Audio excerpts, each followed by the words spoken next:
Hello friends, welcome back to the new video. In this video guys, I will show you how can you clear storage and guys how to clear how to clear app data in Vivo phone. Guys, you want to clear any app data, so guys you can clear it.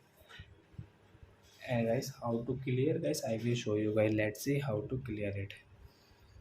And guys, suppose guys when your phone any app like guys, Instagram, Google, File, Chrome, anything, Facebook, Play Store, guys, it do not work properly guys, so you can clear data. Then guys you can use your app without any problem.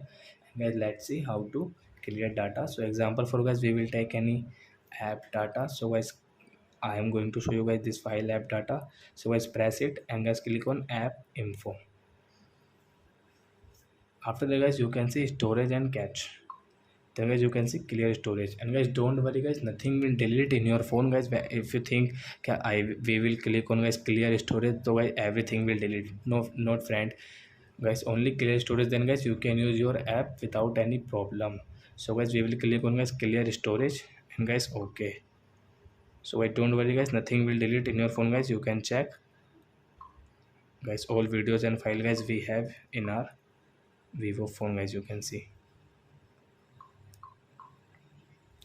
So I hope friends you have understood how to clear that app data in Vivo phone. So that's it guys. Thanks for watching my video. Now we will meet on next video with new topic. Before guys, please go and like my video, subscribe my channel. Bye bye friends.